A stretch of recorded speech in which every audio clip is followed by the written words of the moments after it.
continue, Colin, to sit? Will you continue to sit? Yes, I'll continue to sit. I'm going to continue to stand with the people that are being oppressed. To me, this is something that has to change. And when there's significant change, and I feel like that flag represents what it's supposed to represent, and this country is representing people the way that it's supposed to, I'll stand. Specifically, what would you like to see change in order for you to stand?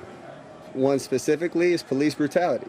There's people being murdered unjustly and not being held accountable. That's not right by anyone's standards.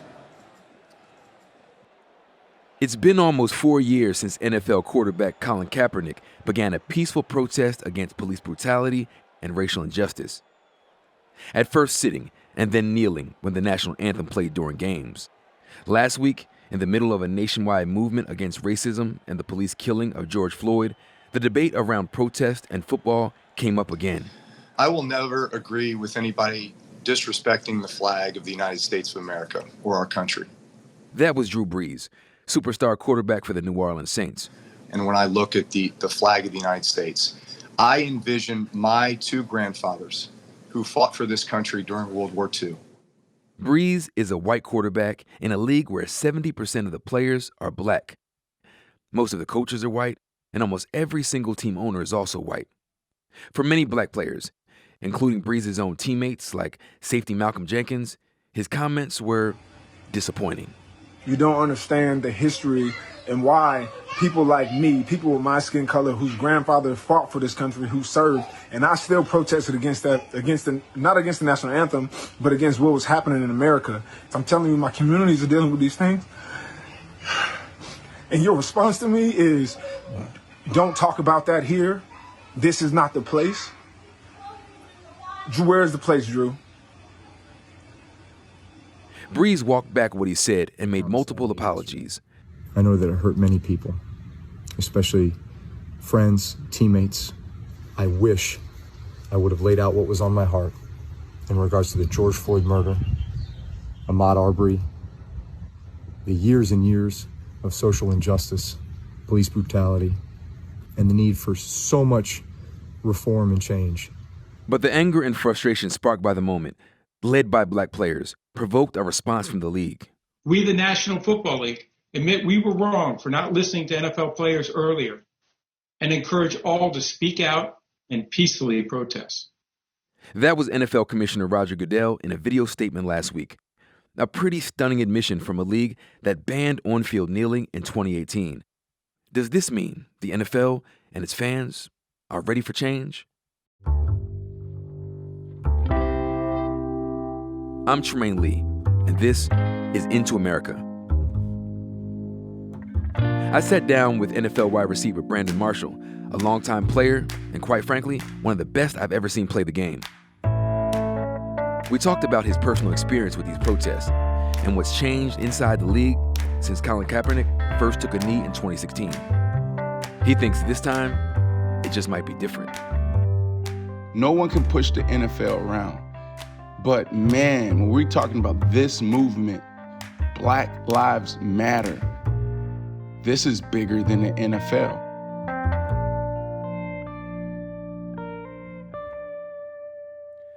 So we've gone through this before, man, but something about this moment feels really different. What George Floyd's death has done, the protest, what do you think it is about this moment that just, we had a different response this time? Yeah, I mean, I've heard everyone's answers and so educated and thoughtful, but it's simple. We're in quarantine. There's nothing else to do. There's nothing else to do, and everyone's on their phone. There's nothing to watch. There isn't any NBA games, MLB games. So hate to say it this way, but the perfect storm. So you don't think there's anything necessarily about this case that resonates differently with people? You think it's just like the confluence of things right now. It's just a perfect situation for people to really be able to pay attention? From my perspective, how? Look at Trayvon Martin. This kid was hunted. And the facts came out. We knew that, and we did nothing about it. This has been going on forever. And it's one of those things that, I'm dealing with When Kaepernick took a knee, I couldn't figure out why it didn't bother me as much as it did Cap. I grew up in Pittsburgh, Pennsylvania, the poorest city in Pennsylvania. My father was the biggest drug dealer in the state. I grew up seeing this every single day. I grew up being taught, this is the way of life. People didn't have an option where I came from. It was either dribble a basketball or sell drugs, right? That's how they felt. So for me, I just feel that, obviously technology, everyone's on their phones, we're recording everything, we're seeing it more. So it was the perfect storm. But these stories have been going on, for years. Speaking of going back for years, let's go back to 2016. It's the third preseason game, and Colin Kaepernick, at that time, who's a quarterback for the San Francisco 49ers, he sits down. The next week, he kneels down. Do you remember when it first happened, your reaction? I remember saying he's right. One of the things that's been happening for the past 10 years, the NFL started something. The NFL started, really leveraging their platform. And I use that word intentionally. They started leveraging their platform to do good. And players start taking note. So when Cap first sat and then he took a knee, all of us was like, okay, this is Cap's, this is his thing. And we all could relate to it, right? But when it broke the way it did and everybody started talking about it, I just remember thinking, okay, there's going to be 1,000 cameras in my face. What should I do? What should I say? And I was one of those guys that was more cautious. But the first thing I did is I went back and I literally left the locker room before the media came in and started listening to Dr. Martin Luther King, because I wanted to make sure that I was educated and on top of my game when the camera came in my face. Martin Luther King did an amazing job of making sure that, everyone is at the table. And what I mean by that is he never once said he never once went against America. He's always said America was an amazing nation. Whether he believed that or not, I don't know. But I say that because if you want to get things done, you have to do it in a way where everyone's at the table. And so I'm excited about the times we're in, because we're talking about it. And, we'll see what happens. In that moment, I knew that this topic was so much bigger than me. It was so much bigger than Cap, and it's real, that I didn't want to say the wrong thing. And I also said that to the guys in the locker room. If you don't know what you're talking about, shut the hell up. I told them, if you need resources, please stand up and ask. But it's powerful. We don't need you guys standing up just saying anything. Now, we as a team tried to come together and figure out, are we all going to take a knee together, or are we all going to lock arms together? And I think that's where... You were on the Jets at the time, right? I was in the Jets, yep. So big platform, big stage. And I think that's where a lot of players went wrong. A lot of teams went wrong, because as leaders, we're taught to bring the team together and eliminate distractions. So we all try to do something together, but trying to bring together 80, 90 men on the sidelines to do one thing is almost impossible. And that's why we didn't see the movement back then, because we all weren't on the same page. And I don't think we all should have been on the same page. I think if we had 50, 60, 70% of the guys taking a knee, it would have been more impactful. But we needed the right guys, not just, a third stringer, fourth stringer special teams guys, which I respect. I started there, but we needed the superstars like myself, the Tom Brady's, the OBJs of the world, the Antonio Browns, the Ben Roethlisbergers of the world. Speaking of those players, the league is 70% black. What was the response from your white teammates who may not understand? Because like you said a minute ago, black athletes might not be so well informed and articulate enough to kind of break it all down. But when it comes to those white players who, even though they're your teammates, they go to war with you on the field, they come from different worlds. What was that like?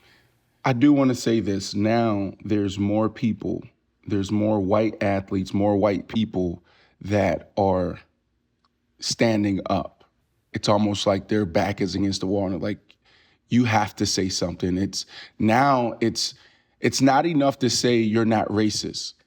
You have to be anti-racist, right? Back then we had our white community, our white brothers and sisters, but the issue was they weren't saying that we were anti-racist. And I think that's where the power is at. So it was all over the place. We had some teammates, they were passionate about the flag and passionate about, doing things in their eyes, in a professional manner. And then we had some guys, like the Longs of the world, where they stood up and they were like, this is wrong. And they took a knee with our guys. So people were all over the place. In 2017, the fall, President Donald Trump came out and said, called you guys, the guys who were nailing SOBs, and said you should be fired. Wouldn't you love to see one of these NFL owners, when somebody disrespects our flag, to say, get that son of a bitch off the field right now, out, he's fired. He's fired. And then we saw a backlash from fans. What does it feel like when you have white fans especially who are cheering you along, love that you could run fast, catch a ball, jump high, hit a guy real hard, to have them turn on black players so quickly when the impetus was they're killing us in the streets, they're beating us, and this is what the protest is about? I can't speak for every guy in the locker room, but I think I can speak for the majority. It didn't take this for us to know that. That's one of the things that we're saying is like, we've been dealing with this forever. So we know it.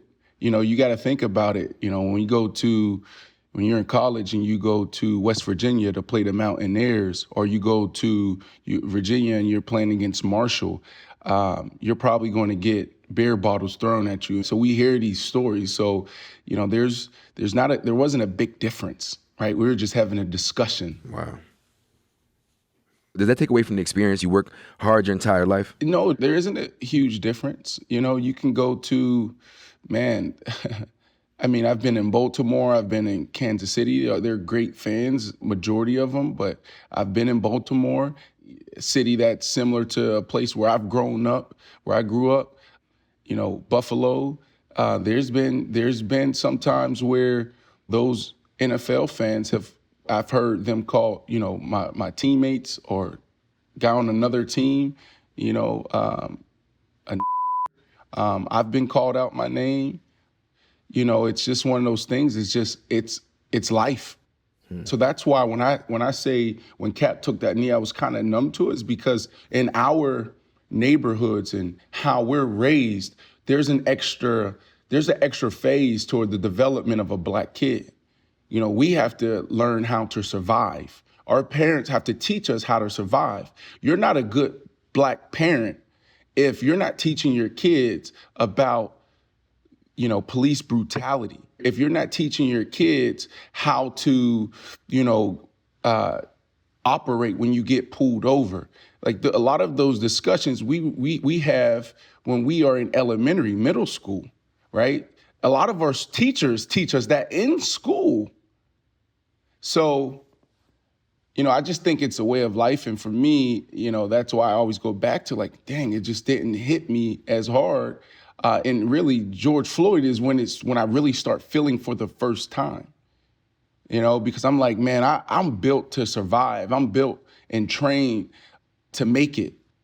I'm always prepared, and now that I'm out of the NFL and I'm not in that institution anymore, I'm starting to feel for the first time. And it's really interesting because I'm trying to find, I've always been an outspoken person, but it's almost like outspoken in a box. So now I'm trying to find my voice outside of the NFL. And how do I talk about these topics and deal with certain things?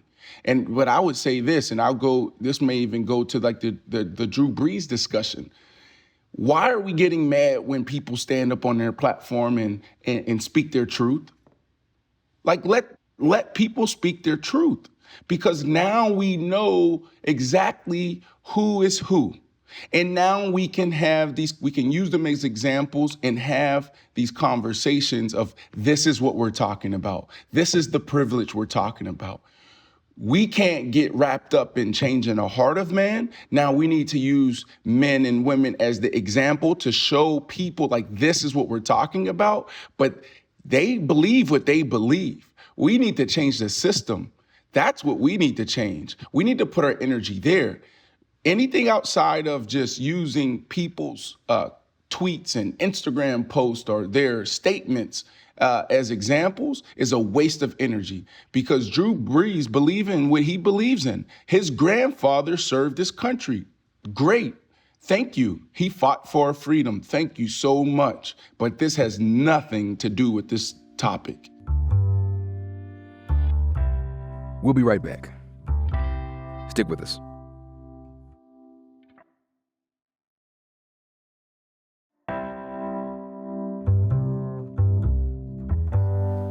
For those that might not have been paying attention, Drew Brees, Hall of Fame level quarterback for the New Orleans Saints, last week told Yahoo News that, quote, that he will never agree with anybody disrespecting the flag of the United States of America. He also invoked the military service of his family members. The NFL has been responding to Drew Brees' comments now in a way that has surprised many people. What do you make of the response now saying, you know what, we now realize that we should have allowed our players to speak. We now realize that it's not about the flag and the military. We now realize it. What do you make of this turnaround? There is no turnaround to me. This is what they're supposed to do, because it's so much bigger than the NFL. It's hard to be bigger than the NFL. There will never be a player bigger than the NFL. There will never be a team bigger than the NFL. No one can push the NFL around. But man, when we're talking about this movement, Black Lives Matter, this is bigger than the NFL. Like you said earlier, 70% of the NFL is Black, is minorities. They have to have this discussion. So the NFL, the reason why they're so big and so powerful, because they're so smart. So all the NFL is doing is getting ahead of it. The NFL doesn't want, guys kneeling. Why? Because that is speaking to the demographic that is paying. They don't like that, right? So they're trying to weather the storm now, take their licks now, so when the season starts, there's no distractions. Now we're back to being the NFL. So for me, I think if you're a public figure, if you're a company and you want to learn how to do damage control and play public relations, like this is 101. Like, watch the NFL right now. Yeah, they got it wrong before, but right now they're getting ahead of it. They're doing a phenomenal job, right? It is what it is. But this is a powerful moment, and it's a conversation that needs to be had, whether you're making a statement because it's what you really believe, or if you're making a statement because you think you have to do it. It's all going to help the cause. So, I'm glad that, not only them, but there's other companies standing up and doing the right thing. I think it is amazing when you think about, as you describe it, this masterclass. Because in 2018, the NFL banned players from kneeling. And now NFL Commissioner Roger Goodell is apologizing, but he said this: without Black players, there would be no National Football League. Do you think the NFL changes after this, or do you think, as you mentioned, it just goes back to that kind of plantation system after this is all over? I don't think the world can go back. It's like when we talked about COVID-19. We said that we're forever changed. This is the new norm. And I think the way we do business, like, people are really going to they're going to be held accountable, because it's not just Black people standing up saying this. People are going to hold companies and individuals accountable the same way we held individuals accountable with the Me Too movement and, women's right movement. This thing is never going back there. It can't. There's people around the world marching for Black Lives Matter. And speaking of leadership, we just saw this commercial last week with a bunch of NFL players saying, I am. George Floyd. I am Breonna Taylor. I am Ahmaud Arbery. I am Eric Garner. I am McCormick Dunn. I am Tamir Rice. I am Trayvon Martin. I am Walter Scott. And saying a name of someone who passed. That was very powerful. Do you think that this really is a pivot point for players finding their voice as well? Yes. I do, because I feel that back in 2016, we were so afraid to be blackballed or actually cut. There was a lot of players that were cut. Antonio Cromartie was cut. Dwayne Brown was traded from Houston to Seattle because he took a knee, and the owner said, we're not going to have the inmates run the yard, right? Now, this movement is so big, so powerful, that if you want to make a statement, if you want to talk about this, or talk about Black Lives Matter or lean into it, you are free to do that. So I just think that, this is the world we live in, and we just got to change our mentality and how we approach things. You know what, but I wonder, once we're back to football and once we're back to basketball, you have a lot of fans, white fans, who say, you're getting paid a lot of money, shut up and dribble. Keep the politics. I don't want to think about race on Sunday. I don't want to think about race on Monday night. Just catch the ball. Yeah. Do you think that the hearts and souls of those fans will change? But we're also going to have other fans finally standing up saying, no, you shut up, right? You shut up and watch. Right. So I think that's the difference. I think that's the difference. Yeah, we're going to have that pushback. We're going to have that tension. But at the end of the day, it's not going to be fans versus players. It's going to be good people versus bad people, right? I think that's going to be the difference. Mental health has been something that you've been outspoken about and been an advocate for. And I wonder, when you see the video of George Floyd being killed, when we see Ahmaud Arbery jogging through a neighborhood and these two white vigilantes put 3 bullets in him, and we see that man fall, and we see this over and over again, and I wonder what you think that repeated exposure to that kind of trauma does to us as Americans, but also as Black people, as Black men, to see that. How do we wrestle with the stain, I'll say, that those incidents leave on us? So I was diagnosed with borderline personality disorder in 2011. I spent 3 months in an outpatient program at Waltham, Massachusetts, McLean Hospital, number 2 psychiatric hospital in the world. I spent $35,000 a month to get the help that I needed. That radically changed my life, transformed my life. There I realized that, the anger and the behavior issues and, just my mentality and my approach to life and the game, it wasn't a mental disorder. It was the ideology behind it was my environment. That's what I realized. So when we talk about the trauma and growing up, watching this or being a part of this, being treated like this, that scars you for life. And we have a lot of work to do in our community. There's a lot of mental health work that we need to get done and get started. And when we think about it, we often don't have the language to talk about it. We don't have the tools, but it impacts the way we deal with each other as Black men, especially the way we deal with Black women, the way we deal with our families, right? I'm dealing with it now. And I've been advocating for this for 10 years. And right now, I'm angry.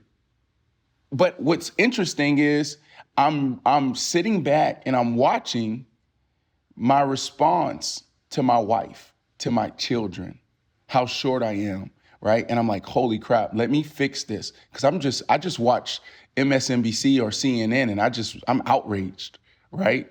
So, I think that it's something that we have to pay close attention to, because that was one of the things that I was able to realize when I was on that journey was literally after leaving a situation, whether it's football practice, work, watching something on television, right away, our behavior can change, our mood can change, and our response to the people that we do life with can change. And I'm dealing with that right now because I haven't been this angry in a very long time.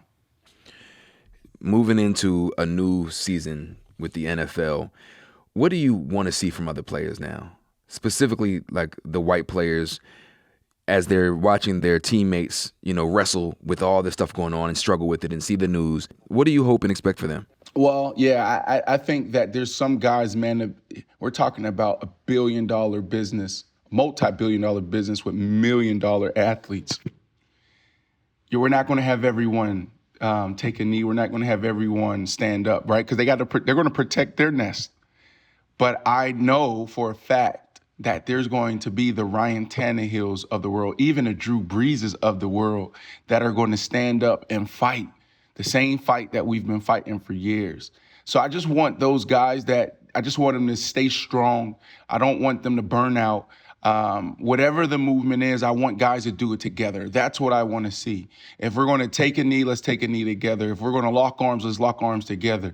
If before the game, every game, we're going to walk out in the middle of the field together with the opposing team and take a moment of silence, let's do that. Let's put all black cleats on and let's raise money for Black Lives Matter. You know, we did a phenomenal job with raising awareness and money for cancer. And we've also done that the last 5 years of other charity. Let's take an entire week or two and dedicate that to raising awareness and raising money for our communities.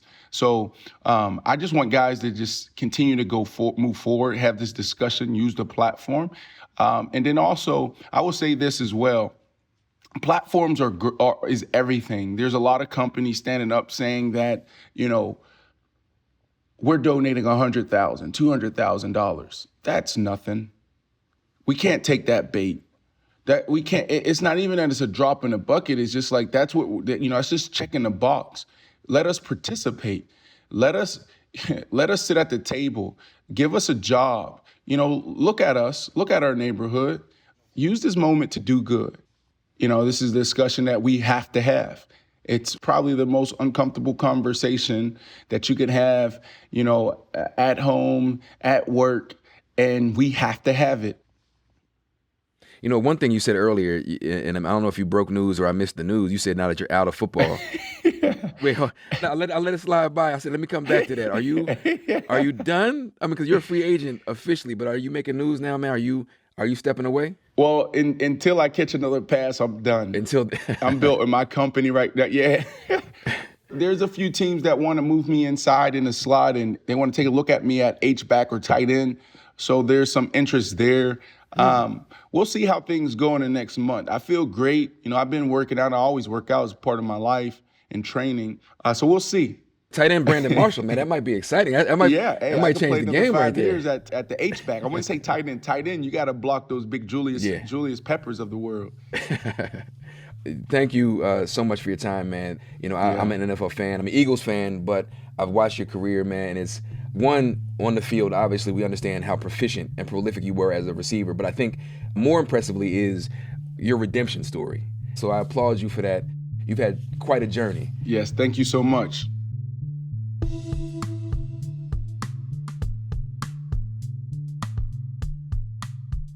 Brandon Marshall is a wide receiver, and you heard it first, maybe a future tight end who has played in the NFL for 13 seasons. Into America is produced by Isabel Angel, Allison Bailey, Aaron Dalton, Max Jacobs, Barbara Rabb, Claire Tsai, Aisha Turner, and Preeti Varathan. Original music by Hannes Brown. Our executive producer is Ellen Frankman. Steve Lichtai is executive producer of audio. I'm Tremaine Lee. We'll be back on Thursday.